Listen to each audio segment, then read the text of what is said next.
মৃত মা বাবাকে স্বপ্ন দেখলে কি হয়? আমরা অনেকেই কিন্তু মা বাবাকে স্বপ্ন দেখি, যাদের পিতামাতা দুনিয়া থেকে বিদায় নিয়েছে। আমরা অনেকেই মৃত ব্যক্তিকে স্বপ্ন দেখি। অনেকে বলে যে এগুলো স্বপ্নের কোনো ব্যাখ্যা হতে পারে না।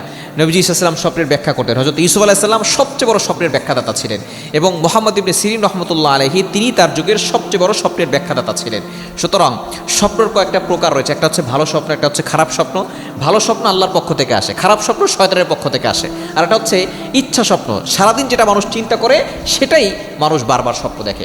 তবে কোনো ব্যক্তি যদি তার পিতামাতা দুনিয়া থেকে বিদায় নিয়েছে, এই মৃত পিতামাতাকে স্বপ্ন দেখে, যেমন এখানে কিছু অবস্থান রয়েছে। অবস্থান হচ্ছে, যদি কেউ তার পিতামাতাকে এমনভাবে স্বপ্ন দেখে যে তারা হাসি মুখে আছে, তাকে দেখে খুব হাসছে, হেসে কথা বলছে, গল্প করছে আর হাসতেছে, এরকম যদি দেখে তাহলে সে শুকরিয়া আদায় করবে, আলহামদুলিল্লাহ বলবে, কেননা সে পরকালে যে সে চলে গেছে সেই জগতে সে ভালো আছে, হাসি খুশি আছে, তার মানে সে ভালো আছে।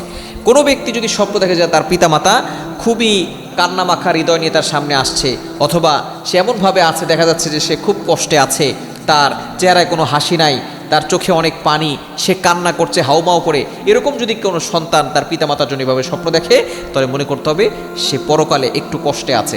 এজন্য কি করতে হবে? তার জন্য দোয়া করতে হবে, সাদাকা করতে হবে, দান করতে হবে। যতটুকু পারে কোরআন তেলাওয়াত করবে, যতটুকু পারে সে দান সাদাকা করে, কোরআন তেলাওয়াত করে, নফল নামাজ পড়ে তার জন্য দোয়া করবে। কারণ যখন কোনো ব্যক্তি মৃত্যুবরণ করে, তখন সে দুনিয়ার মানুষের কাছ থেকে সম্পদ চায় না, টাকা পয়সা চায় না, সে শুধু চায় যে তার ওয়ারিসরা তার জন্য একটু দোয়া করবে, তার জন্য একটু সদকায়ে জারিয়া হিসেবে কিছু পাঠাবে। এজন্য সবসময় প্রতিটি সন্তানের উচিত পিতামাতার জন্য দোয়া করা। রব্বির হামহুমা কামা রব্বায়ানি সগীরা, এই দোয়া তো আল্লাহ শিখিয়ে দিয়েছেন। আরও আপনি দুরূদ শরীফ, ইস্তেগফার, সূরা ফাতিহা, সূরা ইখলাস পড়ে তাদের জন্য দোয়া করবেন, কেননা পিতামাতা এটাই সন্তানদের কাছ থেকে কামনা করে।